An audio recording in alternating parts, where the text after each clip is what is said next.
Hello, everyone, and welcome to another edition of Mormon Stories Podcast. I'm your host, John DeLynn. It's August 31st, 2023. And today we have back on Mormon Stories, Amy Lloyd. Hey, Amy. Hello. Good morning. Just to give you a little background, Amy, we just did a couple episodes with Amy. She is a formerly Mormon mom who lives in the South.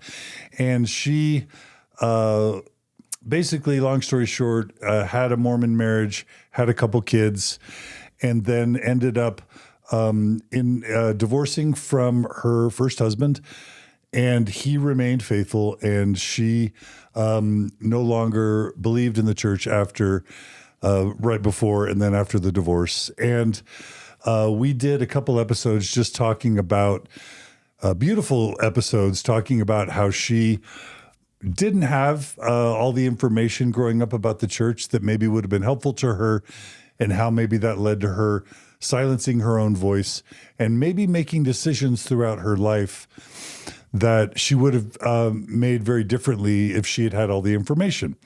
And that led her to want to, and knowing that her children were still going to be associated with the Mormon church on some level, because their dad, remained and remains a believer, she wanted to figure out a way to make sure that they could have the informed consent that she didn't, so that they could, not with the intent of making decisions for them, because that defeats the whole purpose of learning to listen to your inner voice.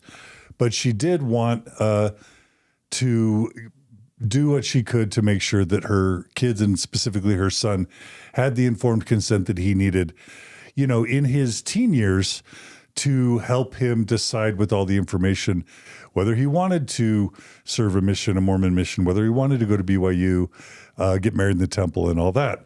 And so she wrote this lovely condensed version of the CES Letter. And now let me just explain that for those of you who don't know.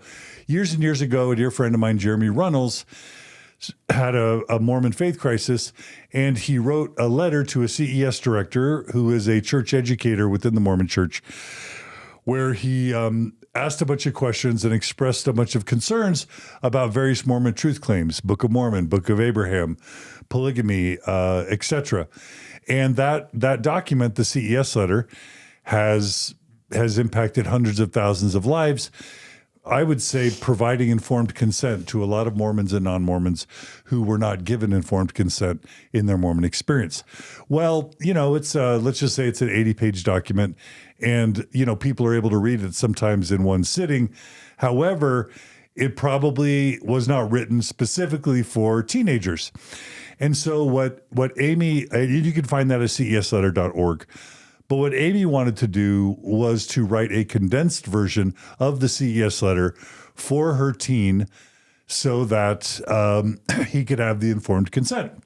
And so she wrote a beautiful introductory letter to her son, explaining why she wanted him to learn the things she felt like he wanted to learn. She wanted him to learn. And then she wrote these small little condensed summaries of the CES Letter, along with some other issues that she added for that purpose, with the intent of having, what was it, 16 little small discussions with your son? Yes. So we ended up having just weekly 30-minute discussions where we just went section by section and talked about it in, a non-overwhelming way. So I took each section of the CES Letter, just did a little summary, and that's kind of where we started with our discussions. Yeah. We just did one topic at a time, because we had kind of tried just having global discussions, and it just kind of spider webs out. Like one issue leads to another, leads to another, leads to another, and it's very easy to go off the rails. Yeah. So this is a way to kind of keep it on track. And I just want to address something very serious, and that's that when we're dealing with children, when we're dealing with kids who are under 18, I don't know someone who's left Mormonism who feels like it's their job to violate a child's parental, responsibilities and duties, and, to try and get someone else's child to believe differently or leave the church. So I just want to be very clear. The purpose of today's episode is not to try and persuade other people's teenage children who are Mormon to learn anything specifically or leave the church. This project is called Letter to My Child. And basically, it was a letter from Amy to her son that I realized is probably going to be, people are going to request this. They're going to say, John, how do I get a copy of the letter that Amy wrote to her son? Because it's going to be useful in conversations I want to have with my own children. Because whether parents are staying in the church or, falling into mixed faith marriages or transitioning into mixed faith marriages, or the couples are leaving altogether, there is going to be, for a long, long time, the need for parents to have thoughtful, informed discussions about Mormonism with their children. So this episode is not about Mormon stories trying to lead other people's teenagers out of the church. This is one model for how Amy Lloyd talked to her child about Mormon issues that allowed that child to have informed consent. And we are going to just go through the entire letter. It's probably going to take an hour, and maybe we'll have some brief discussions in each chapter. But we're going to provide this for you so that either you can get ideas for how you might want to talk to your own children about Mormonism and its truth claims and informed consent. And if you want to, you are welcome on a road trip or whatever, you're welcome to play this episode with your child if you like it and if you feel like it's appropriate. And so that's the spirit with which we're doing this. Please do not misinterpret our intentions. So, yes. Amy, I just gave that long preamble. What would you like to add? The only thing I would add to that is, you already mentioned that this is not intended to lead anybody else's child out of the church. And I just want to add, this was not intended to lead my own child out of the church. I was very, very clear with him as I was having these discussions with him. I made sure to tell him there are valid reasons to want to stay in the church. There are valid reasons to want to leave the church. I want you to understand why I made the choices that I made. But I want you to have the information so that you can make your own informed choice. Having said that, I am perfectly happy if you decide that the church is for you, you want to stay. Whether you have literal belief or not, there are people who know this information and still maintain belief. There are people who know this information and are not able to maintain literal belief, but they still love the community of the church. They still love what the church teaches today. They still feel that pull of wanting to stay for a myriad of reasons. And people are sitting in the pews on Sunday with a wide range of belief and faith. And it's completely up to him and up to every person to make that decision for themselves. And I absolutely support whatever decision he makes. I just think it's appropriate for people to know what the issues are and to not have things hidden from them. So I want to be clear, I was not even trying to take my own child out of the church. Yeah. So that was never the intent. The intent was always just informed consent and the knowledge that everybody has the right to make whatever choices they want with regard to their faith and with regard to their belief, and they can participate in whatever level they want. Beautiful. Beautiful. And I will say at the beginning and end that we put up a website, a shell of a website for now. It's lettertomychild.net. And you will be able to not only find this video, but also the PDF that Amy wrote for her son there for your own use. And maybe we'll get an email address together. Yeah. Maybe it'll be lettertomychild or something like that at gmail.com. Yep.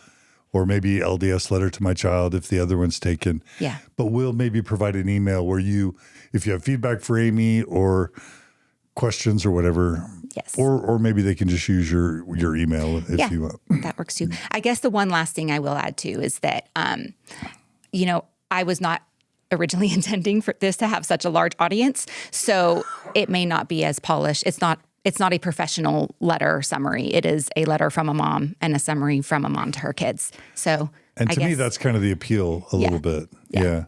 But also, just in the amount of time that I've known you, I find you to be thoughtful, a real follower of these issues. So you're not a lightweight in terms of having spent a lot of time learning and reflecting on these issues. So this comes highly recommended by me. Really quickly, what are the sections that we're going to cover today? Okay. So the sections are, well, the first is the letter, as you mentioned. And then I have just kind of a 1.5 page on investigating the church and its truth claims, just basically teeing up why he should not feel guilty for looking into this stuff. Then the summary letter itself has, the sections are Book of Mormon, Book of Mormon translation, First Vision, Book of Abraham, Polygamy and Polyandry, Prophets, Kinderhook Plates and Translator Claims, Testimony and Spiritual Witnesses, Priesthood Restoration, Witnesses, Temples and Freemasonry, Science, and Other Concerns. And those are just the headings, the chapter headings of the CES letter. So I have summaries for each of those. And then I have just kind of a 1-page listing of kind of other issues that I have that are more, such as LGBTQ issues, racism, patriarchy and sexism, the idea of anybody being able to speak for God, the idea of anybody being able to deem another person worthy, excommunication of people for speaking out, the need for ordinances, families being together only if they are all Mormon and tithe payers, exclusivity, church finances, manipulative policies, and by that I mean giving temple recommends only if you pay tithing, basic character and goodness of early prophets, problematic Book of Mormon stories, and church deception and truthfulness. And this seems like, just when you hear all that big list, it seems like a lot. That's but a lot. For me, part of the genius of this is it's really condensed. Yeah. So we're not talking about pages per topic. Right. And the list that I just read at the end that I rattled off, that is literally just a list. So if we're going to be doing this website, I may start writing short blurbs on each of those. As of right now, that is literally just a list. Okay. So the other topics that I read that are the CES headings, those are the ones that I have a short summary for. Got it. So those are the ones that we'll be reading. Okay. And so we'll make sure and put up jump points on YouTube so that you can jump to the section that you want if you want to review only specific sections. And we, obviously you have the option of listening to all of this in an uninterrupted, hour or so. If anything on Mormon Stories has ever been done in an hour. But we also recommend pausing, if you're listening to this with your child or with your loved one or whoever. And this isn't just for children, right? Young adults can also find value in this. And adults who really don't want to. I think you said the CES letter was 80 pages. I think it's double that. I think it's like, and so I found it to be a fascinating read, but maybe you want to know kind of what the basic issues are, the historical truth claims that people have issues with, but you don't necessarily need to see all the maps and need to have all of the, you don't need to have all of the detail. You just want to know what the issues are. And then if you're interested, you can look into it further. But yeah, it's just kind of a good introduction, I think, without it's 8 pages versus 150. Yeah. Yeah. So maybe you'll want to just watch or listen to it all the way through, but you can also feel free to pause at each point and discuss it with whoever you want to discuss this with. And of course, we're providing the jump links on YouTube so you can jump back and forth. Yeah. All right. So let's begin. Okay. Amy, what's the first section you want to read? So if we're just going beginning to end, the first section, I'll just go chronologically with how I wrote it. So let's go ahead and let's go back up to the top. Yeah. And from kind of like just from the place of heart, and warning those of you who watched the episode with Amy, she reads this letter to her son previously, but I think it's important to include it at the start as kind of from a heartfelt place, her explaining her intent and communicating her values to her son. Yeah. So let's start with your letter to Noah. Okay. And put in your own name if you're listening in the place of Noah. Yeah, dear blank doesn't sound as. Yeah. So I'll just say Noah. Dear Noah, first and most importantly, please know how much I love you. I cannot emphasize that enough. I have loved you since the very moment I knew of your existence, and I have loved you every single second since. You and your brothers are the best things that have happened or will ever happen to me, and nothing is more important to me than the three of you and your happiness. I want you to have a wonderful, full, authentic life, full of happiness and love and inner peace. I also want you to know that I understand the difficult position you are in.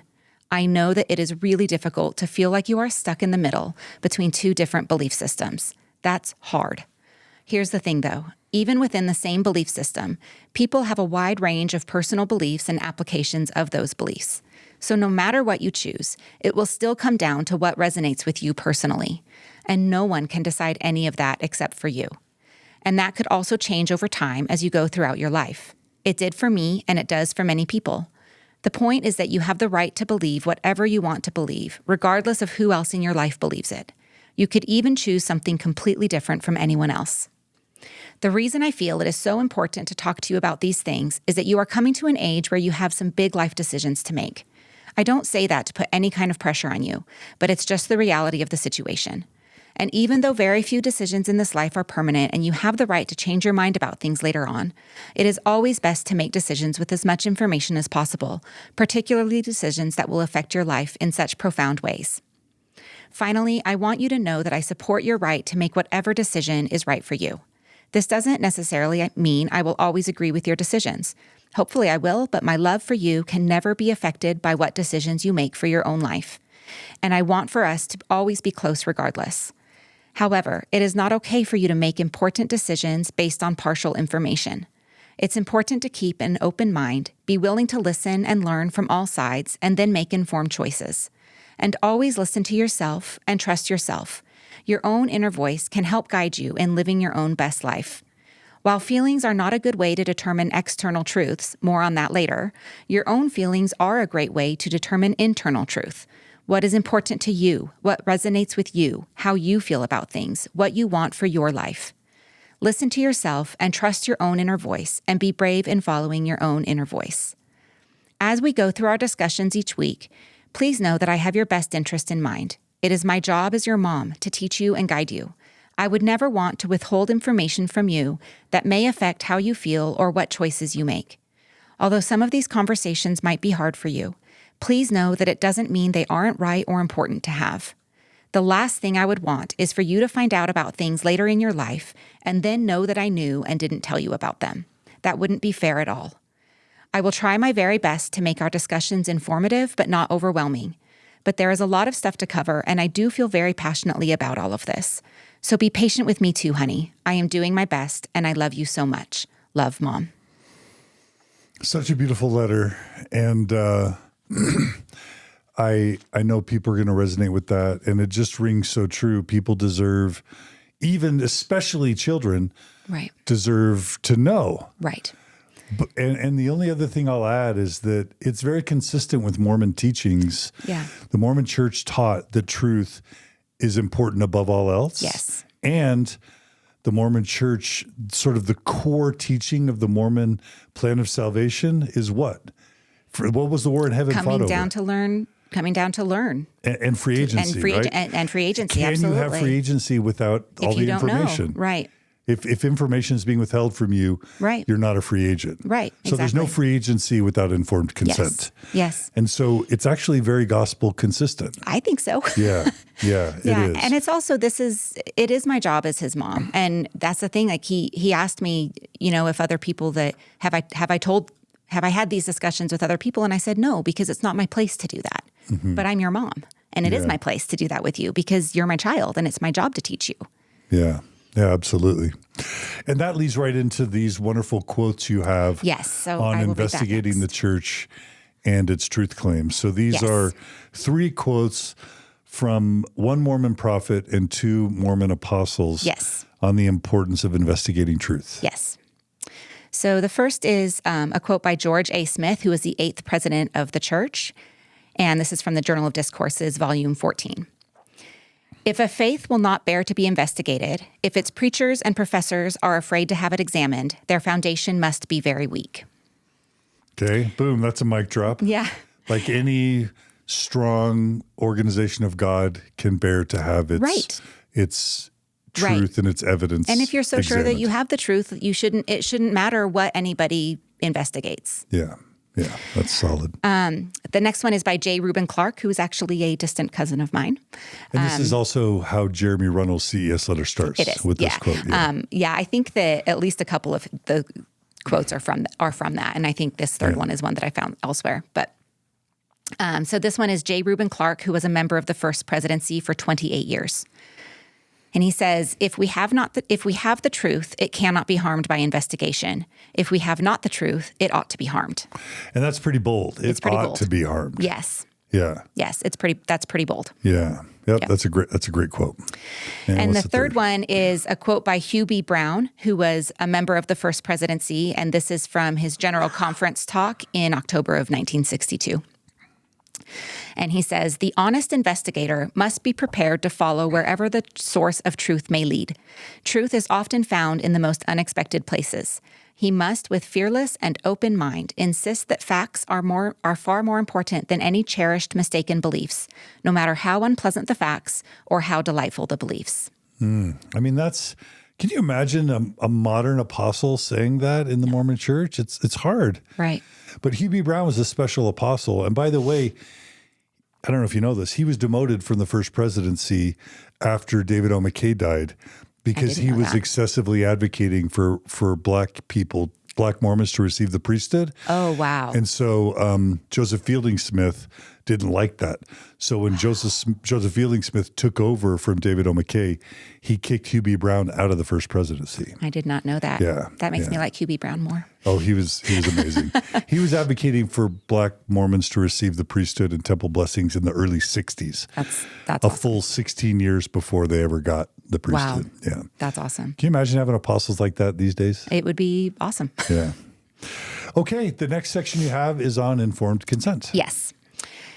You have the right to know sufficient information, positive and negative, prior to making important decisions. Limiting information or only presenting the good and omitting problematic information is not ethical or honest. You should never be made to feel guilty or wrong simply for researching or seeking information. You also have the right to get information from any source. You can discern for yourself whether that source is valid. This can be done by corroboration with various sources, cross-checking to source documents, etc. One website that I found to be very helpful is MormonThink.com. It is a non-biased collection of various issues, and it presents both sides of each issue and includes direct links to sources, such as the church's website. And I'm so glad you mentioned Mormon Think, because before the CES letter, Mormon Think was a huge force. And I know the guy who wrote it, he and I collaborated a lot in those early years, and he really worked hard to kind of steelman. There's this idea of steelmanning where you don't represent the worst elements of the argument of your, quote, opponent. You do your best to represent the best arguments of your opponent. And that's kind of what he tried to do. Yeah. He said, here's the evidence. Here's what we're taught, which is insufficient. Here's the truth. Mm-hmm. Here's what apologists say, to explain it. And then you conclude what you think out of all of that. Yeah. That's what I appreciated so much from it. And I actually had already been out of the church for many years before the CES letter was written. I remember reading it and being so impressed that it was such a great collaboration of all of the things that I had spent, so long researching. But Mormon Think was one of the biggest things for me, as far as the truth claims of the church were concerned when I was learning about all of those. And that is what I loved about it, was that I felt like it was very much, look, here's one side of this issue. Yeah. Here's the kind of complaint or the concern.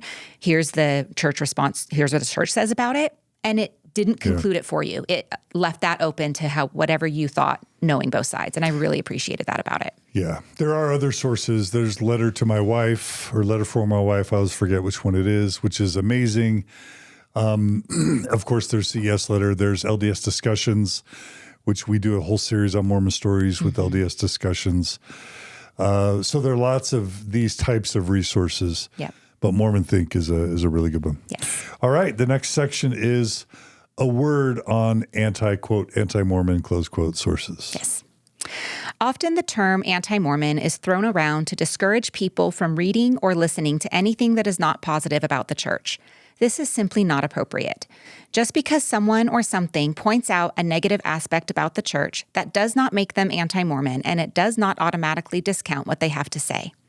Even if someone is angry about something, that does not automatically disqualify them from being listened to. Maybe they have a valid reason for feeling angry. Also, disagreeing with the church does not make one anti-Mormon any more than disagreeing with any other faith makes one anti. For example, you would never call someone an anti-Semite just because they don't agree with the Jewish faith, and calling someone that just for disagreeing with their theology would be extremely offensive and inappropriate. Yeah. And, that's unfortunately high demand religions and sometimes cults. That's what they do, is they want to limit information. They want to shut things down, and they need to stigmatize and make people who leave their organization seem unsafe. Right. So anti-Mormon is just the classic pejorative that is used to discredit someone who's left the church. Yes. But sometimes someone who's left a church is the most credible source because A, they've been harmed by it. B, they've studied it more than anyone, sometimes than anyone who's in it. Right. And they deserve to be listened to. Right. Yeah. So let's try and avoid using anti-Mormon ever. It's a slur. Mm-hmm. Yeah. Okay. And then the next section is feeling negative feelings when researching. This goes to the Holy Ghost and the Spirit and the spirit of contention and the adversary. Right. A lot of this information will be new to you, and it may be contrary to things you have learned in church.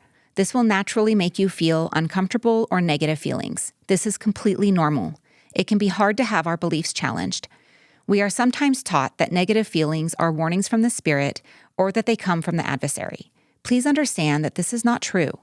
Any information that challenges our worldview is going to make us feel this way. It's completely normal. For example, when you were a kid and you asked me directly to tell you the truth about Santa, you were sad. Learning the truth made you feel badly, but that didn't make it not true. And even though it was hard at the time, it was better to know the truth once you were ready to hear it. Also, we will often learn of awful things that happened in history. It naturally makes us feel negative emotions when we learn about atrocities, but that doesn't mean they didn't happen.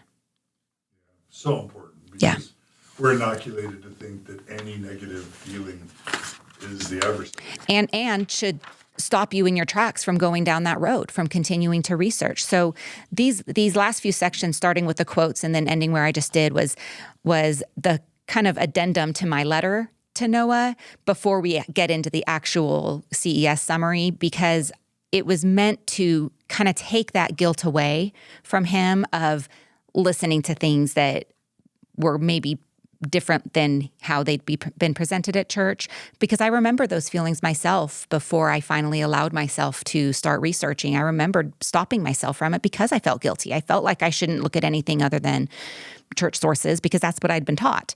So this is me trying to take away any kind of feelings of guilt and making him know it's actually okay to look into things and to research. Yeah, again, talking about techniques of high-demand religions or cults, there's this idea of thought-stopping technique. Yes. And teaching someone that a bad feeling means stop, get out, it's bad, is a way to get them to not learn, to not investigate. And, that's just where we've evolved to have a full range of human emotions because they're healthy. Yes. Fear or anger or sadness or feeling disturbed, that can be our bodies communicating very important things to us. Right. And as Mormons, I think there's really bad side effects from learning to shut out and turn away really critical, important emotions. Because, as anger and fear and sadness, those communicate and do important things for us. Right. So I love it that you're educating about emotions. That's so important. All right, let's go ahead and read what the CES letter is. Okay. So I read this section kind of prior. Do you want me to just go ahead and read it again? Okay. So Mom's summary and thoughts on the CES letter by section. The CES letter was written by a man named Jeremy Reynolds. At the time, he was an active member of the church, a returned missionary, and had questions about some things he had learned that didn't make sense to him. He wrote a letter to a CES director, CES is the church education system, hoping to be able to get answers to these issues so that he could continue more comfortably in the church. He never received an answer to any of these questions. This summary is just that, a summary of each section of the CES letter. The actual CES letter goes into more detail, includes many examples and quotes from church leaders, citations and references to historical documents, etc. This stuff is not made up. Feel free to do your own research to corroborate anything you read here that may interest you further. And of course, you can always ask me more about any of these issues or anything else you may want to discuss. The CES letter focuses on issues related to church truth claims that are not supported by historical evidence. While I share all of the concerns presented in the CES letter, there are also other reasons I have chosen not to continue my activity in the Mormon Church. I will write about those additional reasons another time. Yeah, and I love that you encouraged them to do their own research. Yep. Because that's the sign of a safe person or a safe organization. Yes. When they say, don't trust me. Yes. Do your own research. Do your own. And if you come to me with something that answers some of this stuff, great. I want to hear it. I don't have skin in the game as far as if this gets disproved somehow, I want to hear that. I would be happy to change my mind about it if I have reason to change my mind about it. Yeah. So there is no, if what you truly are after is just the truth, there's no need to fear researching things. Yeah. Yep. Okay. So the first substantive section is the Book of Mormon. Yes. And I will just give a small caveat that this is the longest of the summary sections because it's kind of a big one. This summary is 1.5 pages. It's the longest one that there is. So some of this too is written in bullet form, so I'll try to read it as such, but if it sounds disjointed, that's why. Book of Mormon. We are taught in the church that the Book of Mormon is the keystone of our religion and that the truthfulness of the religion depends on it and on whether it is true or not. However, there are many issues with the Book of Mormon that call into question its truthfulness. Issues such as 1. Known translation errors from the King James Version of the Bible appearing in the Book of Mormon, which is supposed to be an ancient text that long predates the King James time period. 2. Biblical passages in the Book of Mormon that match passages in the King James Bible, even though those same passages are corrected in the Joseph Smith translation of the King James Bible. Shouldn't the Book of Mormon contain Joseph Smith's correctly translated Bible passages and not the ones he later saw fit to correct? Number 3. The Book of Mormon claims that the Lamanites came from Jerusalem, and until 2006, the church taught that they were the principal ancestors of the Native Americans. My own Book of Mormon has this wording on its introduction page. However, it has been proven with DNA that Native Americans originated from Asia and came to the Americas via the Bering Strait connecting Russia to Alaska, and not via sailing from Jerusalem, as the Book of Mormon claims. DNA studies completely debunk the idea that Native Americans originated from Israel. Since this DNA evidence was discovered, the church now says that the Lamanites are among the ancestors of the Native Americans. This is a huge shift in the church's claims and past teachings on the origins of the Native Americans. Number 4. There are many items mentioned throughout the Book of Mormon that did not exist in the area or time period that the Book of Mormon supposedly took place. For example, horses, cattle, oxen, sheep, goats, elephants, wheels, chariots, wheat, silk, steel, and iron. These are called anachronisms. It would be like reading a book that supposedly took place in the 1800s, but the characters were all using cell phones and watching TV. Number 5. There is absolutely no archaeological evidence for any of the people, places, or events in the Book of Mormon. 0. These are major civilizations of millions of people, huge battles with massive casualties, 230,000 deaths in the last battle alone, and yet not one shred of evidence has ever been discovered to support any of it. This just does not make sense from a scientific, historical, or archaeological perspective. 6. Geographical names and places in the Book of Mormon are strikingly similar to names and places of the area where Joseph Smith lived. This seems oddly coincidental. 7.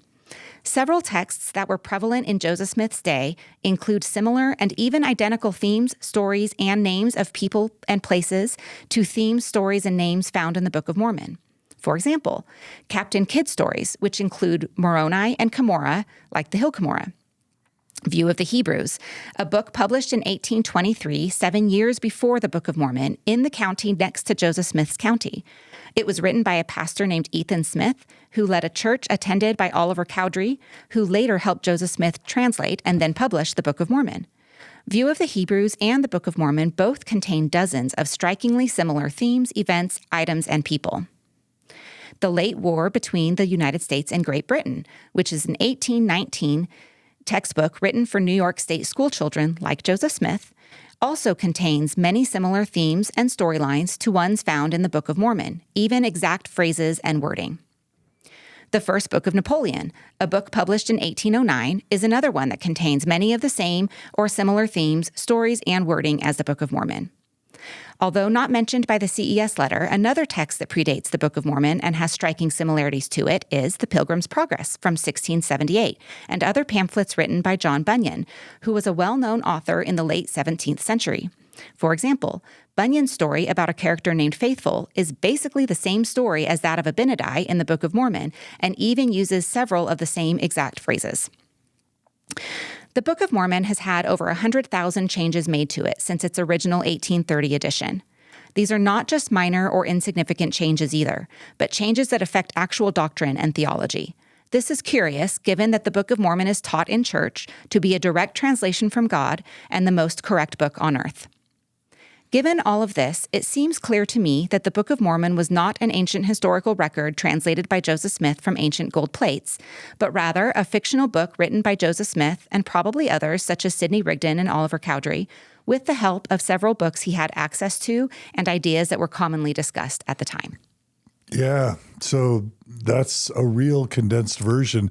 Yeah. Each one of those paragraphs could be a book or more. Yeah. Yep. But yeah, it's laying down the Bible problem, the anachronisms problem, the DNA problem, all the various sources. Right. Yeah, that's a thick, but really succinct summary. This one was the hardest one for me to summarize because there is just so much there, and the actual CES letter does such a good job of taking each of these and actually showing on the left and on the right, like the phrases from this book versus the phrases in the Book of Mormon. It actually shows all of those similarities. Here, I'm just stating that they exist. And if you're interested, please go look into it and see for yourself that they exist. Yeah. It has maps in the CES letter. So I took all of that out and really tried to just say what the issue is. And then, you can go and look into it. But if nothing else, it's valuable for people to have these high-level issues in their mind at least. Right. So then when they're hearing lessons or then when they're studying the scriptures, they'll at least have the scaffolding to then start inquiring in more detail. Right. Because they don't even know what questions to ask. Right. And this helps them know what questions to start with. Right. And it also doesn't mean that you can't find value in the Book of Mormon. There are still beautiful passages in the Book of Mormon, and I think that there are still really great insights in the Book of Mormon. And kind of wherever it came from, I think that you can find value in it. But for me, and I feel this way about the Bible as well, for me, it's pretty clear to me now that it's not necessarily a historical book. And so if you want to find value in it, it's, do it through the parables and the lessons and allegory of it. And there's moral value. Absolutely. I think that there's value to it. Yeah. Okay. One more section on the Book of Mormon. This one is Book of Mormon translation. Yes. The Book of Mormon was apparently translated by Joseph Smith using a seer stone. He would place the stone in a hat, put his face in the hat, and then words would appear on the stone, and he would read it to his scribe, usually Oliver Cowdery, who would write it down. This is the same stone he used back in his treasure hunting days, when he would claim to be able to find treasure for people using the stone. Side note, Joseph Smith was actually convicted of fraud in a court of law for doing this and defrauding people out of money. Despite this being the method of translation, the church more often teaches that he translated the Book of Mormon from the gold plates. In fact, I did not learn about this head in a hat thing until I was 28 years old, and I read it in the comment section of a news article. I assumed it was an anti-Mormon lie because it sounded so silly and ridiculous.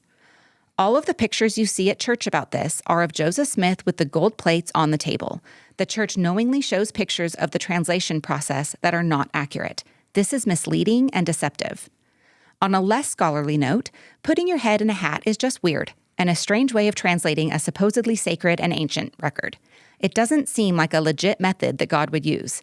In addition, why are the gold plates even necessary if he didn't even need them or use them to translate the Book of Mormon? According to the Book of Mormon, a lot of care and trouble went into not only writing the gold plates, but preserving them as well. Why all the trouble if they weren't needed or used anyway? Super important points. Yeah. Really valid. Yep. Yeah. And I share those experiences, never being taught the things you mentioned. Right. Yeah.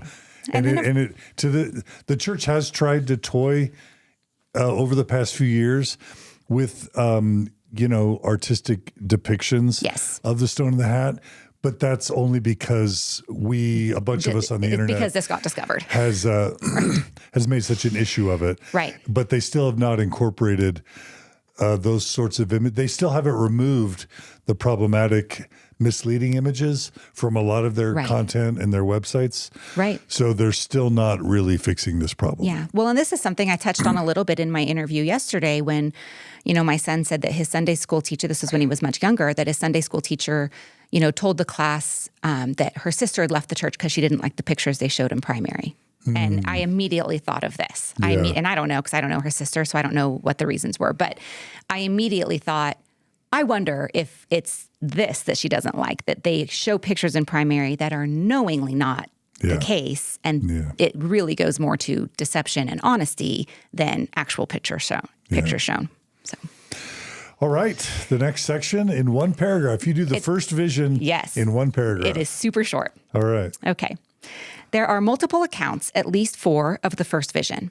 The accounts contradict each other, and many important details are different depending on which account you read. The only version that Joseph Smith himself wrote down was not written down until 1832, when he was 27 years old. In this version, he said he was 15, so that would be 12 years after the vision supposedly happened. There is no account of him having written or even told anyone of this vision, which is strange given how important it is. The differences in the various accounts of the first vision are significant. His age, the date it occurred, his reason for seeking divine inspiration, who and how many beings appeared to him, what they said to him, etc. Yeah, boom. Stories changing over time. Right. Major details. Right. Changing and sometimes becoming more fantastical over time. Right. Yeah. Which, you can give a wide breadth for stuff like that, except that this is very foundational to the church. It's very foundational. So it's kind of a problem. There are so many different versions. People should know. Right. Yeah. And we're not taught that. So. Right.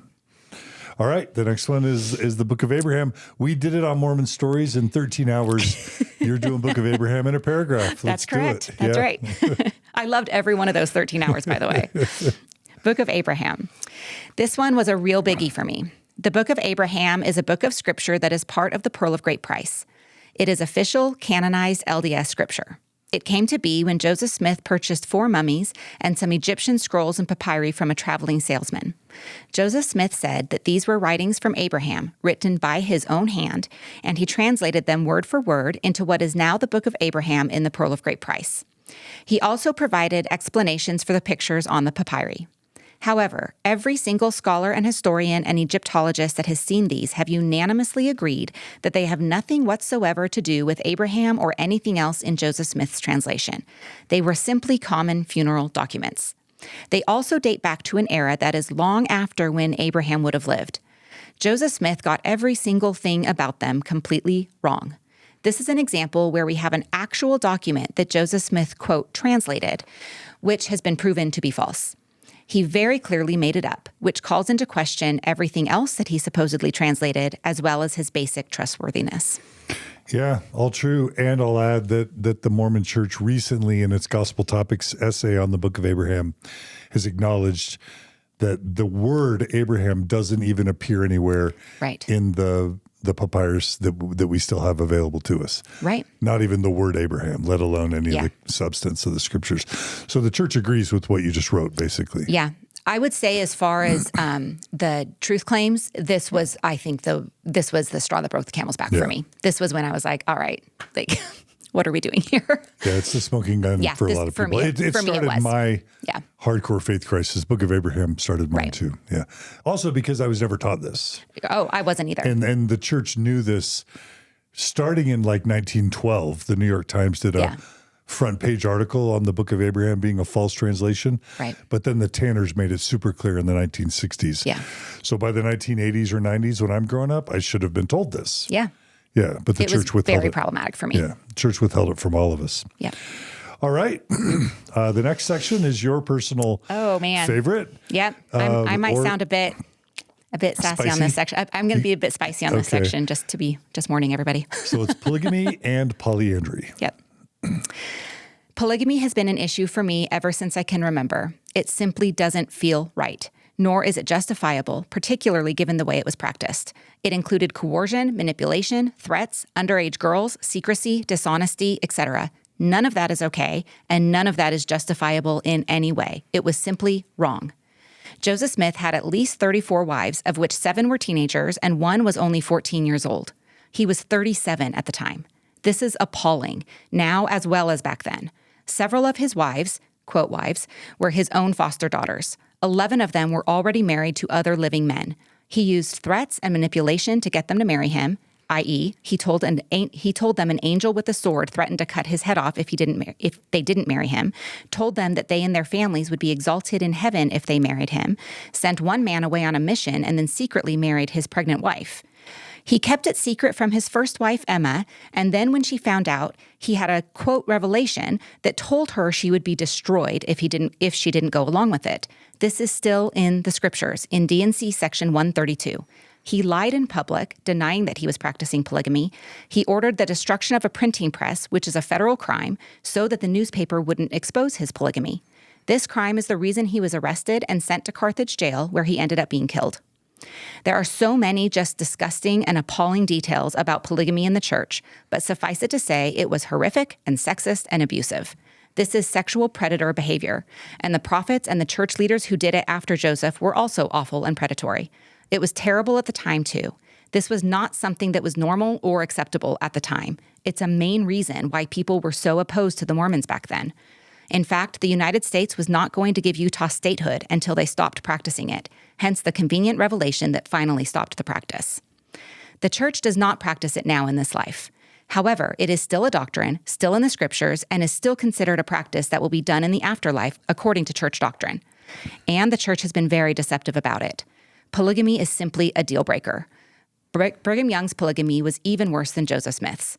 I can't consider anyone a prophet who did what these men did.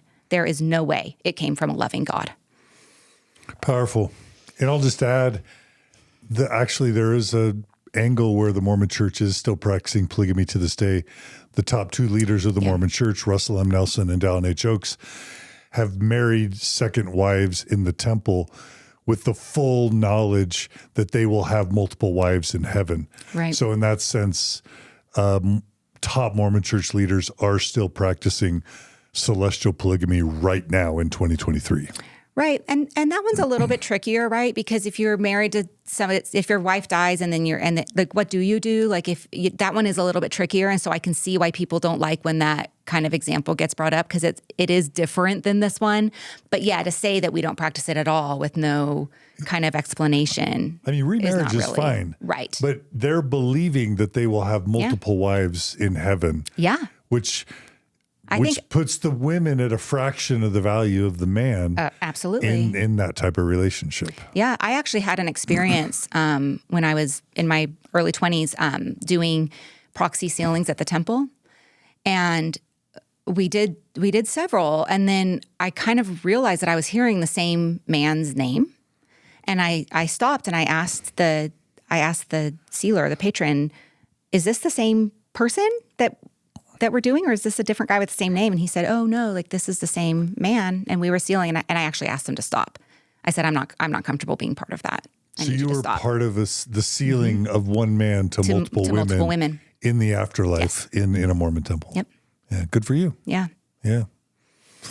Okay. Well, this leads to a really central topic within Mormonism, which is prophets and the role of prophets. Yep. This section discusses the doctrines and policies taught and revealed by past prophets, which were taught to be false by later prophets. Doctrines such as the Adam-God theory, blood atonement, polygamy, and the priesthood and temple ban on black members. These were all taught as having come from God, and we are taught that the prophet will never lead us astray. So then why were these all later disavowed? Why were members who disagreed with these things at the time considered to be in the wrong? Why are people criticized now when they disagree with the prophet, when we all know that sometimes they get stuff wrong? What is the point of having a prophet if you can never actually tell when he is speaking as a man and when he is speaking for God? This section also discusses the lack of spiritual discernment exhibited by the prophets and apostles in the 1980s when a con man and murderer duped them into buying from him a faked historical church document that he created. Mark Hoffman. Yeah. If prophets are speaking for God and God does not change, then why have there been so many changes and reversals in church doctrine and policies? Why was the church so far behind in civil rights? They didn't remove the priesthood ban on blacks until 1978. Shouldn't God have given them a clue a little sooner? Wouldn't God have not been racist in the first place? And then here's a mom note. People often say that we shouldn't expect prophets to be perfect when asked about awful things past prophets have said or done. I want to be clear that I absolutely do not expect perfection from anyone, including prophets. I understand that people are mixed bags. Everyone makes mistakes, and all people have moments where they don't behave their best. We can be generous and forgiving with one another. But I do think it's reasonable to expect that the one man on earth that God himself chooses to speak for him and lead his one true church be at least as good as I would be. And I would never say or do some of the atrocious and harmful things that past prophets have said and done.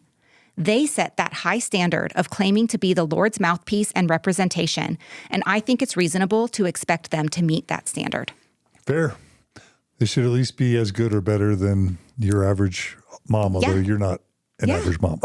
Exactly, though. I hate that it gets reduced to that. So I had this discussion with a bishop of mine, and he said, I was talking specifically about Joseph Smith and Brigham Young and the things that I was learning that they had done. And, of course, mostly surrounding polygamy, but other things too that I just didn't agree with, and quotes that I read that were so awful, and, Brigham Young's racism and all of that stuff. And that's what he boiled it down to. Well, you can't expect perfection.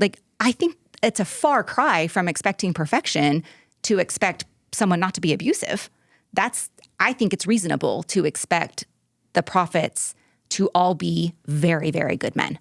And I'm not sure that all of them were, especially looking at the early leaders of the church. Yeah. So, and then another one that you hear a lot that kind of rubs me the wrong way is when you say, well, a lot of them were men of their times too. I'm like, okay, so look at Brigham Young, and a lot of times his racism gets excused by that. Well, there were a ton of people at the time who were fighting against this stuff, who were abolitionists, who were fighting against slavery, who were standing up for that. Look in the 60s. You look at a lot of racist things that Kimball or Benson said. There were so many people in the 60s who were fighting for civil rights and who were fighting against racism. So if you're supposedly kind of the most spiritual one on earth, God's going to choose you, why shouldn't you be ahead of your times? Don't forget, when the ERA, the Equal Rights Amendment, was going on in the 70s, and they were trying to just pass a statement to say women were equal to men. That was pretty much all the ERA was about. Yep. The Mormon Church led the nation in defeating the Equal Rights Amendment. Yep. That was a huge deal for me too when I learned about all of that. And then, of course, LGBTQ rights now. The church is not just leading the way with LGBT rights and fighting LGBTQ suicide. Yeah. LGBTQ suicide. They're fighting it. Right. Fighting LGBTQ rights. Yeah. So they were just men of their time. I just don't buy it. There were a lot of people who were fighting against it, and these should be the leaders of the time on those important issues. You'd think so. Yeah. If God cared about human rights. Right. Yeah. All right. The next one is the Kinderhook Plates and translator claims. In the 19th century, a farmer in Kinderhook, Illinois, manufactured some brass plates with engravings on them and told Joseph Smith that he found them in the ground near his house. Joseph Smith deemed them to be ancient records and proceeded to translate them. These were ultimately proven not to be ancient plates, but a 19th century creation. Just as with the Book of Abraham, Joseph was proven wrong. His track record is not great.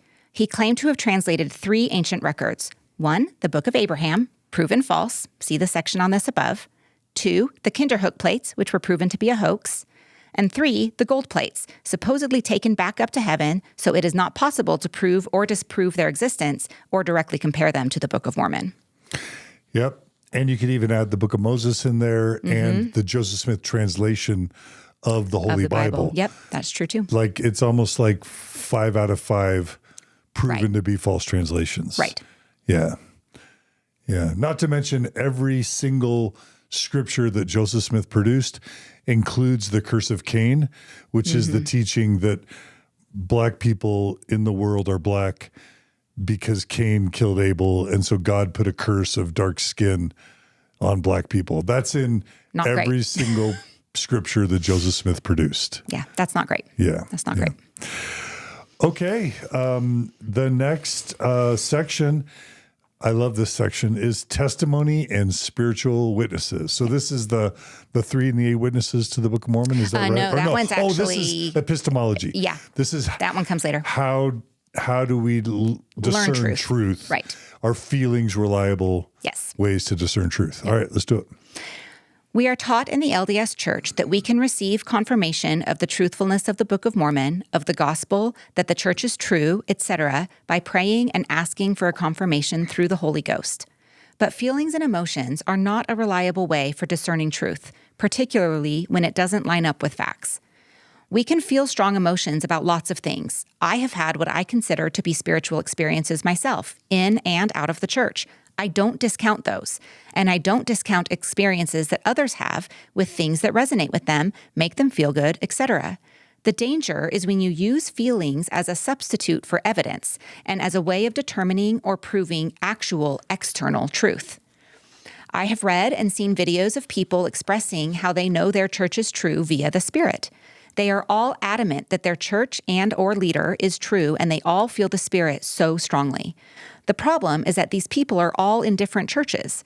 They can't all be part of the one true church. Using feelings and emotions in this way is simply not appropriate because feelings and emotions can be manipulated. They are based on our individual experiences and beliefs, and any number of factors go into them. Another troubling aspect in this section are quotes from church leaders advising church members to bear their testimony even if they don't believe yet, because their testimony will get stronger the more they say it. This strikes me as dishonest and manipulative. I think it's important to be in tune with our own feelings and emotions and the voice that is within all of us. We can absolutely call that the Spirit. We can listen to our inner voice through prayer or meditation. It is appropriate to use that method for determining things that resonate with us, determining how we personally feel about something, helping us know what is right for our own lives. But it is not appropriate to use it as a determining factor for whether something is factually true. That is what critical thinking and actual evidence is for. Yeah. And I'm thinking of the video that's out there where they show people of all different faiths bearing their testimonies. Yeah, that's actually the one that I was referencing in here. That's exactly the one that I was thinking of when I wrote this. I almost think It's very powerful. we develop this website, maybe we have some links built into this PDF where people can click on the link and read more about I think that's a great idea. specific assertions. Yeah. It wouldn't be super hard to add that, but that's a great resource. We'll try and provide a link to that. And it is hard because I think that it's a real sticking point for people who do have genuine spiritual experiences in the church. It's really hard to explain those away. And I want to just kind of say, I don't think you have to explain it away. I still hold on to the spiritual experiences that I had. I just recognize now that I don't think that that was evidence that the church is historically accurate or that these things were these historical truth claims that we have evidence against. I don't think that means you can discount the evidence. I think that, people have experiences based on what's resonating with them, based on the people around them, and I don't think it means that you have to discount any of those. I don't discount my own. I just don't think it's a good method for determining external truth. Yeah, absolutely. Especially when within a high demand religion, there's so much social pressure to believe. Right. You're not given an environment where you can really feel safe and free to arrive at your own conclusions. Right. Because there's so much pressure to believe, to go on a mission, to get married in the temple. Right. Yeah. Well, and it kind of leads into too, like answers to prayer and inspiration that people feel from others around them and stuff. That can be a sticking point for not wanting to let that go. I will say that I had a really powerful experience when I was in the church of a stake president who, without knowing any information or having any clue that something was really going on wrong in my marriage, actually came to me and told me without me having said anything to him, without him having heard anything. He asked me, is everything okay there? Because he just had a feeling that something was off. And I started bawling because it felt like an answer to prayer for me. I was hoping that somebody would notice something. And I really feel like that man was very in tune, and he was an empath. And I happen to be good friends with two of his daughters, and he is an incredible man. And I don't discount things like that. I don't mean to say that people can't be inspired on behalf of other people. People can't be in tune with other people. I just don't think it happens exclusively in the church. I also don't mean that if the church isn't true, that means it doesn't happen at church. Of course it still can. Yeah. So. Yeah. Yeah, there's billions of people having spiritual experiences all around the world. Absolutely. And a spiritual or emotional experience doesn't prove anything or disprove anything necessarily. At least as far as external truth is concerned, right? Yeah. Okay. Probably the most sacred thing to the Mormon Church is authority, and specifically priesthood authority. And there's some real problems with that. So the next section is priesthood restoration. Yep. The church teaches that the priesthood was restored in 1829, but no claims of it can be found until at least 1832. The accounts of how it came about seem to have been retrofitted and backdated later on. Joseph Smith said he was ordained by Peter, James, and John in 1829, but then gets ordained to it in June of 1831 by Lyman White. Why was he ordained if he had already been ordained? Now, here are my additional thoughts on the priesthood. Why is it only for men? Only men can act for God? That is sexist. Why is the priesthood required for holding most church leadership positions? This automatically disqualifies women. Again, very sexist. Women are severely underrepresented in the church leadership as a result, and always ultimately answer to a man, while men rarely, if ever, answer to a woman. Only 8% of the speakers at General Conference are women. The church tries to justify this in all kinds of ways, but at the end of the day, it's simply not okay. Patriarchy in general is not okay. Simply being told that women are valued equally in the church does not make it so. Actions speak much louder than words. Yeah. Boom. Major problems with the Melchizedek priesthood specifically.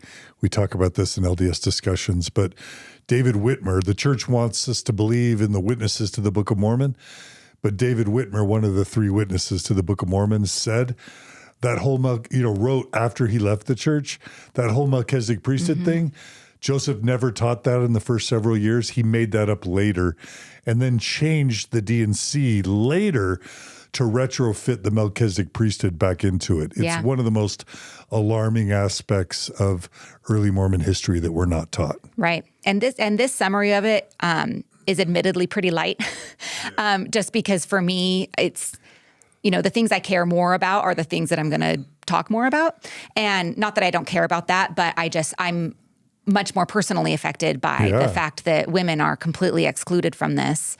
And all of the justifications given for that just really don't hold water for me. They don't, and I don't like that, because at the end of the day, and people will say, well, I don't want to be bishop well, neither do I. But that doesn't mean that I think it's okay to exclude all women on the basis of being a woman. Yeah. That still is not okay. Yeah. And, people will say, well, you can't have unrighteous dominion. Like, that's never okay either. Righteous dominion is not okay. Like, any dominion over your wife or men over females just because of that is not okay, no matter how kind it is. And I feel like a system like patriarchy that is set up to only not be harmful overtly to women if the men choose to use it appropriately or choose to be benevolent with it is not a good system. Yeah. So, benevolent patriarchy is still patriarchy, and I'm still not on board. Yeah. And it's so mind-boggling to me that we can sit here and say slavery's wrong, racism's wrong, fight for LGBTQ rights, talk about informed consent, and yet in 2023, we're all just somehow okay that in the Mormon church or in the Catholic church, women are excluded, discriminated against for leadership and for positions of power and influence purely based on their gender. How is it in the world that that's not completely unacceptable to everyone?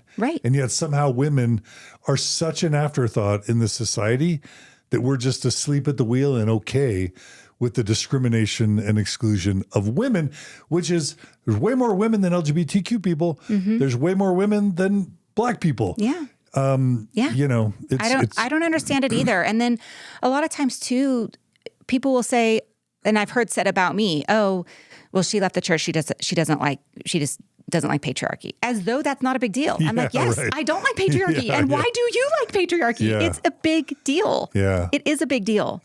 And I know, I don't know why so many people discount it. And even religious women will say things like smash the patriarchy where society's concerned. They don't like seeing patriarchy in society, but yet they still tolerate it in their own religion. And I don't understand it. No, it doesn't make sense.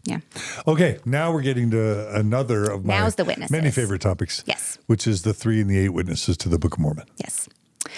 There are 11 people who claim to have been witnesses to the golden plates. Many Mormons find it compelling that 11 people said they saw the plates and feel that gives evidence of their existence. However, when you look a little more closely, the evidence becomes a bit thin. All 11 people were close friends and relatives of Joseph Smith. Except Martin Harris, which is discussed below, all were part of just 2 families, the Smiths and the Whitmers. Also, none of them actually signed anything. The only document with their names attached to it is a document pre-written by Joseph Smith and signed only by Oliver Cowdery, who wrote the other 10 names on the bottom as additional witnesses. Some of them count as their witness that they saw the plates underneath a cloth, so they didn't see the plates themselves, just an unknown item underneath a cloth. Others said that they saw the plates with their, quote, spiritual eyes, unquote, not with their physical eyes.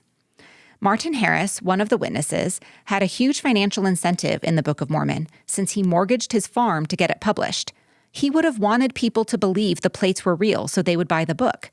Many of the witnesses were also very superstitious, said lots of weird stuff, had a lot of various visions, and joined several churches both before and after Mormonism. They were not very credible people. Now, Mom's additional thought. If 11 witnesses are compelling enough to believe that something is true, then one would also have to believe in the Mormon offshoot sect of James Strang. He took over his own sect after Joseph Smith died, also claimed to have found and translated plates, and had 11 witnesses to these plates that never recanted. Yet, I don't know of any mainstream Mormons who believe that the Strang plates were real.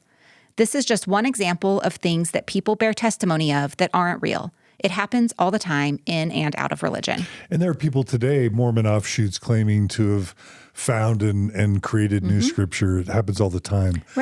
Yeah, and these witnesses just simply, when you read about their lives, they weren't credible. Not Martin Harris. No. Not the Whitmers. No. Yeah. They weren't. And they all had an incentive for people to believe in the Book of Mormon. They all had skin in the game. So even Martin Harris, when his supposed 3 witness vision was supposed to happen, he couldn't see what Joseph Smith wanted him to, and Joseph Smith had to take him out a second time and kind of talk him into power of suggestion. His vision. And again, it was only through his spiritual eyes, by later accounts. So, yeah, the witnesses are not credible at all. All right, the next section is temples and Freemasonry. The temple ceremony and the symbols, signs, and handshakes used in it have striking similarities to those found in the Freemasons, which is a fraternal organization that Joseph Smith was a part of. It's curious that so many similarities exist, considering the temple ceremony was supposedly revealed to Joseph Smith by God. Mom note, when I was starting to research all this stuff, I saw a documentary on the Freemasons, and I was shocked by how many similarities there were between the Masons and the Mormon temple ceremony. The temple ceremony has changed throughout the years. It has even undergone changes since I last attended. While these changes are positive in my opinion, for example, removing creepy blood oath penalties and making it a little less sexist, it does call into question the claim that the ceremony was revealed by God. Why didn't God get it right when he originally revealed it, especially since the church teaches that it's necessary for salvation? Why is the temple ceremony necessary for salvation in the first place? Will God really keep people out of heaven and away from their families after they die if they don't participate in the temple ordinances or get married in the temple? That doesn't seem right to me. It's also a big bummer for anyone who lived on the earth before Mormonism came around in the 1800s. There's just no way that doing temple work for the dead now can possibly make up for all the billions of people who have lived on the earth prior to the temple ceremony's existence, not to mention all the currently living people, more than 99.8% of whom are not Mormon. That seems like a very inefficient system if God is really going to require it for exaltation and for being together with your families in heaven. Yeah. And there's the problem that the temple used to have women covenant with their husbands, but the husbands covenanted with God. Right. That was in place when I went. Yeah. Women had to veil their face. And just this idea that unless you learn the right handshakes and unless you remember the right name, and the woman can tell her secret name to her husband, but the husband doesn't tell the wife his secret name, and that the husband calls the woman into the celestial kingdom. Just like and you have to say all these weird words in the exact right way. Right. Is that really what God's going to require when you die and go to heaven? I mean, it doesn't seem consistent with the way that I view God at all. Yeah. And I'm not saying you can't go and find value in it and find peace and have spiritual experiences there and use it as symbolism, and all of that is fine, but it's doesn't stop there. It's actually taught that it's necessary for salvation. Yeah. And that's why we're spending so much time and energy and volunteer hours doing this work for the dead, when it's really just going to make a dent in the amount of people there are anyway. So are those people just out of luck? Yeah. Or is God going to somehow make it okay, which I think is what most people would probably say, in which case, well, then why are we doing it anyways? If God's just going to be able to make it okay, why don't we spend those volunteer hours somewhere else? And I was taught that the millennium, 1,000 years, is going to be us doing temple work for 1,000 years. I just can't imagine a huger waste of time than all of God's children on the earth for 1,000 years doing these dead ordinances for people who have already died. You'd think God, who's super powerful, could just snap his fingers and say, all right, it's good. Everybody who wants the ordinance, you now have it. Or just not require it in the first place. I mean, does God not know our hearts? Like to me, it just doesn't make sense. It just doesn't. And if it were just created by Joseph Smith's imagination, that's one thing. But if it's stolen directly from the Mason temple ceremony, which we know he was a part of, and then it was changed numerous times, just none of that makes sense. Right. Yeah. Huge shelf breaker for a lot of people. Yeah. All right. The next one is a great one. Very, very important one. The Mormon Church's view on science. Yep. Lots of stuff in the scriptures and things that prophets have said in talks, which I was taught in the church to consider as scripture, are not supported by science. This is not a Mormon-specific problem, but it's still definitely a problem in the LDS Church. For instance, Noah's flood in the Bible just does not make sense as a literal event. Also, the D&C states that the fall of Adam occurred 7,000 years ago and that there was no death prior to that event. That also makes no sense scientifically. Quote, to cling to faith in these areas where the overwhelming evidence is against it is willful ignorance, not spiritual dedication. Close quote. Yeah. And whether it's the age of the earth, the global flood, organic evolution, the Tower of Babel, and the entire Book of Mormon narrative, and the migration, the DNA, the anachronisms, the Mormon Church, or the Book of Abraham translation. Like science disproves core Mormon theology and doctrine. And so the Mormon Church has diminished and devalued science for well over 100 years. Right. And, in this time, in 2023, more than ever, we need to respect evidence. We need to respect science. We need to look at science as an important way to evaluate truth. And any organization that devalues and demeans science and promotes anti-science mentalities is not doing our society a favor. Right. I agree. And especially when I feel like a really easy kind of solution to all of that is just to recognize that the scriptures are allegory and metaphorical, and you can take great lessons from them. Take Noah's flood, for instance. You can take the lesson that the earth was wicked and it needed to be cleansed. And so, God cleansed it, but it doesn't need to be an actual, because then that becomes problematic too. So we're to believe that God murdered all of these innocent babies. Like, surely the babies on earth at the time were not wicked. So we're to say that that's okay. Like, that doesn't square with my view of a very loving God. So it calls into question all of that when you could just view it as allegory and kind of all the other problems go away. But that a lot of people are not willing to do that. Yeah. All right, let's jump to some other concerns. And these aren't paragraphs, but they're sentences, and we can speak briefly about each one. So let's do and I may pause you here and there. So go ahead. Sure. This section touches on a myriad of additional issues with the Mormon Church. Issues such as 1, dishonesty of the church leaders with regard to whitewashing and hiding its problematic history. Okay, and that's just a fact that for well over 100 years, the Mormon Church has intentionally taught incomplete or incorrect history to the world and to its members, so that people wouldn't hear the weird stuff, like problems with the Book of Mormon, problems with the Book of Abraham, problems with the Priesthood Restoration. Translation process. This entire list that you just read, the Mormon Church has intentionally misled the world and its members and its investigators for well over 100 years. And gone to great lengths to discredit people who discover this stuff anyways and speak out about it. That's part 2. Read second bullet. Oh, yeah. There we go. Yeah. Number 2, censorship and excommunication of people who speak out about problems in the church. Yeah. So Jeremy Runnels himself was threatened with excommunication, and he resigned during his excommunication trial. He actually videoed that, and we can provide a link to that, to his actual excommunication trial. I was excommunicated. So many, Michael Quinn, the September 6th, so many people have been excommunicated simply for telling the truth, or threatened, or coerced, or silenced, maligned in some way. I think about, one of the books that I eventually read that I had been scared to read for so long was No Man Knows My History by Fawn Brody. And, she was horribly maligned in the church, personally attacked, and that was not okay. And she's a legit historical author. Like, didn't she win an award for her book on Thomas Jefferson? Oh yeah, she was. Yeah, she wasn't just some lady who wrote an expose on Joseph Smith. She's very credible. She was a UCLA professor. University of Chicago trained historian. Right, and they now don't even disagree now with the content, but because they couldn't attack her based on content, they attacked her personally, and that's not Christ-like. Yeah. That's not okay. Yeah. So. And she was the prophet David O. McKay's niece. Yeah. So the fact that he was willing to excommunicate her for writing probably the best biography ever written on Joseph Smith. Yeah.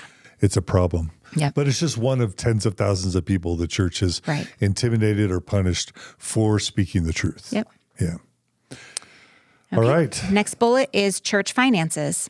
For example, the church built a $1.5 billion shopping mall rather than giving that money to charity, not being open with how it spends its tithing, insisting on tithing from even the very poor when they are clearly extremely wealthy, etc.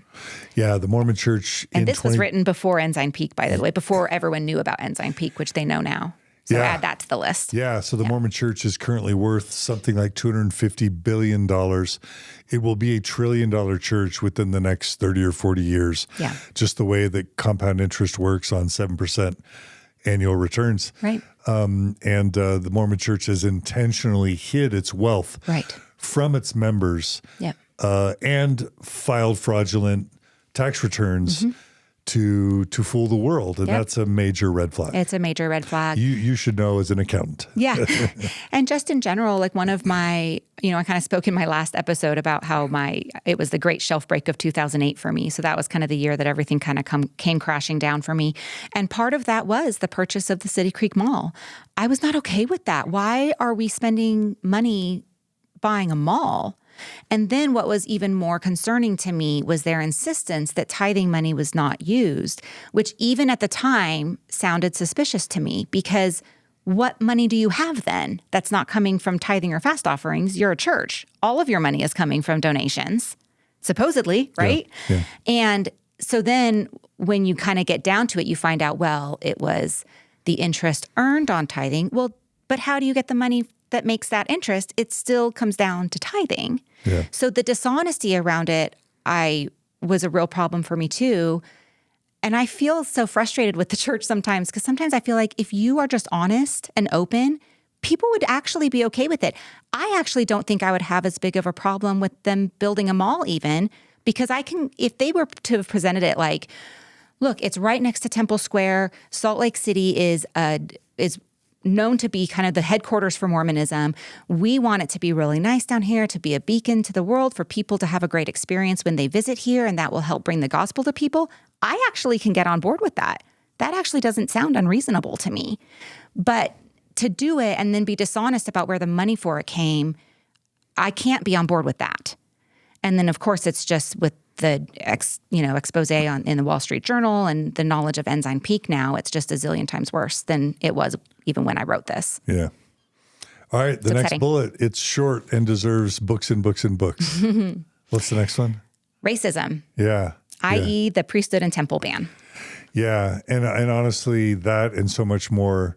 The Book of Mormon teaches that Native Americans were cursed with dark skin, not only because of the wickedness of their forefathers, but it also teaches that God turned their skin dark to make them loathsome or disgusting to the white Nephites. And that's just wrong on so many levels. Yes, and then on every level. And then, as I mentioned before, the curse of Cain, which is Cain was given black skin as a curse, and his descendants is in every single scripture that Joseph Smith ever produced. Mm-hmm. That's a problem. Yep. And then there's the fact that black Mormons were the priesthood and temple blessings were withheld from them for well over 150 years. Right. And one kind of common thing that I'll hear to kind of explain that away is, well, but maybe the world just wasn't ready yet. And so this was a way to not make people turn away from the church. And it was kind of an unfortunate thing that God had to do in order to keep people in the church, because they were racist at the time and not ready to accept that. And what I say to that is this. I do not believe that a loving God would withhold essential exaltation blessings from any member, any person, based on how somebody else would not be willing to accept it. I also completely disagree with the fact that people would have accepted it, because the ban was in place long after people were picketing and protesting about this. Like, the world had already gotten there way before the church did. And thirdly, I believe in do what is right, let the consequence follow. And so none of that to me holds any water or holds any weight. And I don't like when people try to justify things away. And one kind of key thing that I said to my kids when I was talking to them about this was, look, you can absolutely believe what you want to, but do not justify unjustifiable things. Don't go down that road. Yeah. Yeah. So, okay. Only a couple more. Go ahead and read the next bullet. The next bullet is anti-intellectualism and criticizing people for wanting to learn about issues, telling people they can only look at church-approved sources, etc. Yeah, and if you study the behavior of cults and high-demand religions, there's this idea of the bite model, that high-demand religions or cults control behavior excessively, but more importantly, they control the information that people receive so that they can keep them from having thoughts that might lead them out of the organization. Yeah. That's the I and the T of the bite model. And then they manipulate with emotion, either, unreasonable promises or striking fear in the hearts of people. Mm-hmm. So the Mormon Church makes its members afraid to learn this information because they don't want them to have the thoughts that the church might not be what it claims. Right. And that's strikes at the heart of the informed consent discussion. A healthy, honest church would say, learn all the information. We trust you to have the free agency, to have the thoughts that you want to have. And we're not going to use emotion to coerce and manipulate you and to strike fear into your hearts by excommunicating or demeaning anyone who leaves the church or has questions about it. Right. Absolutely. Yeah. So I've never liked that. And I don't think I've ever heard a talk given about why people leave the church that I have been okay with. Every single one they are varying degrees of offensive, but every single one of them they really just make people who leave out to be nitpicky or lazy learners, I've heard, or they make their reasons out to be silly. And, there's just it's never, well, this didn't work for them. And, we can appreciate differences, and, there's many roads to get to the top of the mountain, and what works for one person isn't going to resonate with another. And we do have a messy history, and there's no just ownership of that and acknowledging of that. It always has to be, there's something wrong with the person who leaves. Or like the Brad Wilcox talk recently, where he says, they lose everything if you leave. And the first thing I thought when I heard where that, will you go? Or where will you go? That sounds like what an abusive partner says. Yes, it sure does. Yeah. And the first thing I thought when I heard that is, if that's true and you lose everything and you don't have true joy anymore when you leave the church, why does nobody come back?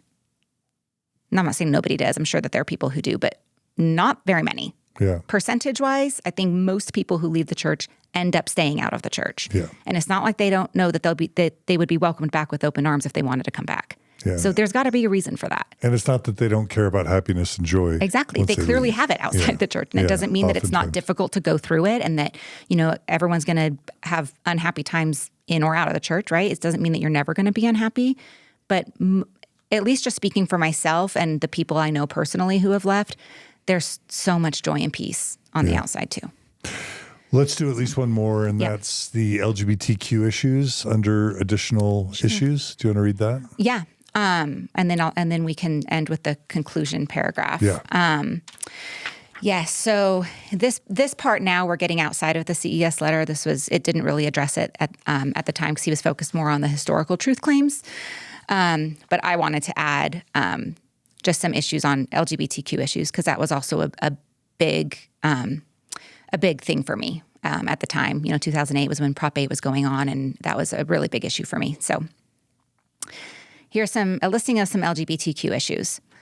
There's offensive language used to describe homosexuals, which is getting better, but we still have a long way to go. The church's involvement in Prop 8 in California, past conversion therapy at BYU.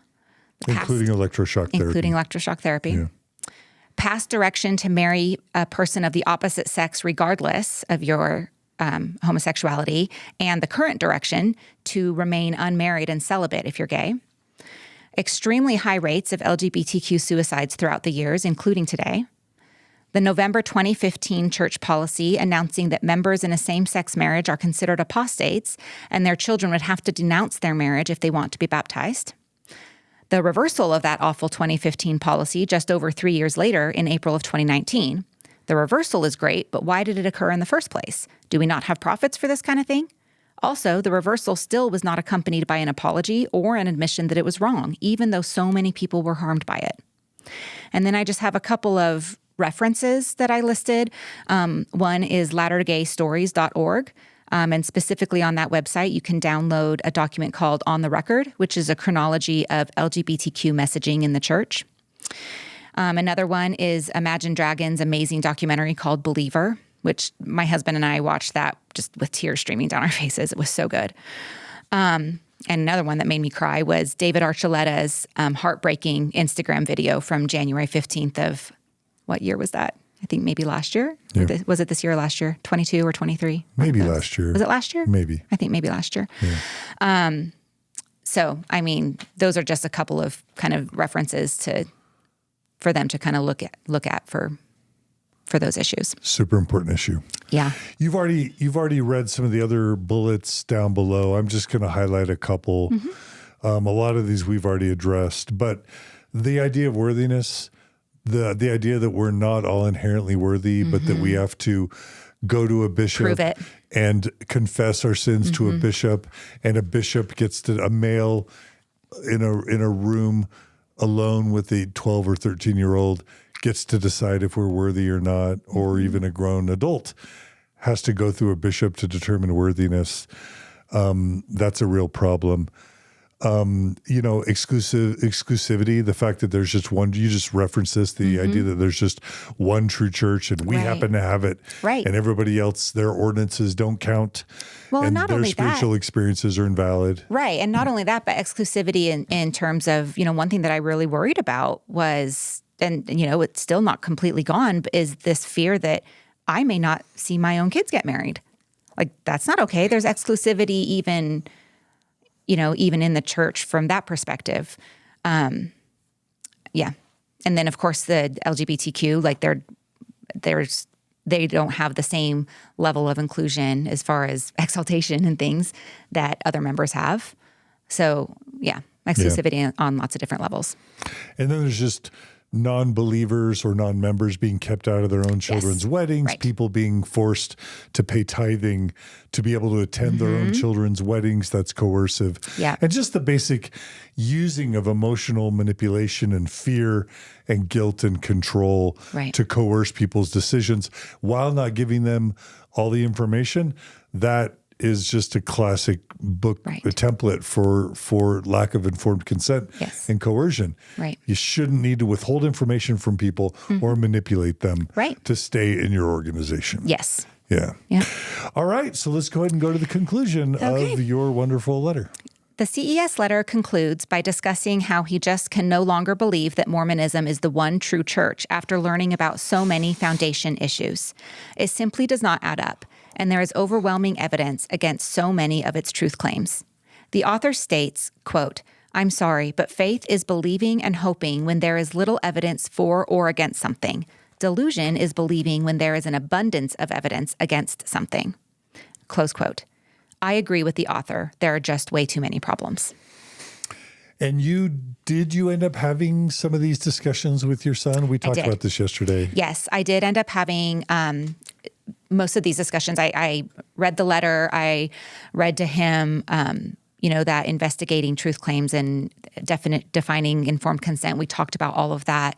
And then we had these 30-minute discussions each week. I would set a timer so that I would not be tempted to go off and off. So yeah, we just went section by section and talked about it as much as we could in that 30 minutes. And then we stopped because it is overwhelming. It is a lot to learn. And that's partly why it's so frustrating that this stuff is just withheld from you or presented inaccurately, purposefully inaccurately. Because then when you do learn about it, it feels like this just mountain collapsing on you. And, it was really hard because I really toyed with when is the best time to talk about all of this stuff. Like a few things, you can kind of address as they're growing up and things as it comes up. But a lot of this stuff, it's not going to come up naturally. And so you are kind of put in this position where you have to find the right time to talk about this stuff. And it probably would have been older than 17, 18 if I had my choice in the matter. But unfortunately, that's when you have to do it in order for them to have the information before they make big life decisions in the church. So I also just kind of want to end by saying I understand that this is all just, I don't want this to come across like we're bashing the church at all. I know that there are also wonderful things about the church. There are absolutely valid reasons to, despite all of this stuff, want to continue being in the church. It's not the choice that I made. I decided for me, I could not in good conscience continue, but I recognize that people are different. People have different motivations. Some people personality-wise are able to just kind of let stuff go and not worry about it. People are of all different stripes, and that's fine. And I made this very clear with my kids too. There are valid reasons to want to stay, and I get that. And if that's you, if you still want to stay, I support you, but it is important that you know this stuff because it's not fair to stay in something where you don't know all of the information. And so that's what the whole point of this was. Beautiful. Well, Amy Lloyd, thank you so much for your willingness to write all this up and to share it with my audience in such a thoughtful and elegant and poised way. Thank you. I really hope that people can find it helpful. The website is lettertomychild.net. We'll do our best to put this video and the PDF up there, and maybe we'll get your feedback and enhance the PDF with links and with some additional information over time. Not that you need another job. That's okay. This stuff it's fascinating to me, so I'm happy to spend time on it.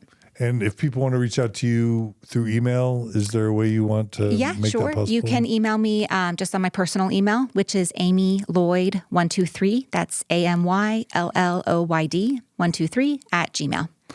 And maybe we'll come up with an additional email address. Yeah. Check out lettertomychild.net for more information. Yep. All right. Thanks, Amy. Thanks so much. Thank you so much. Good luck. Hope to see you back. Come back on Mormon Stories sometime. I would love it anytime. All right. Thanks, everyone, for joining us today. I hope you enjoyed it. Hope you hear the spirit with which this is presented. It's not in the spirit of taking young people out of the church. It's just in the spirit of allowing parents and loved ones to provide informed consent to their own children. Yes. So we hope it's been useful. We love your feedback. Thanks for your support. Be good to each other. Be kind to each other. And we'll see you all again soon on another episode of Mormon Stories Podcast. Take care.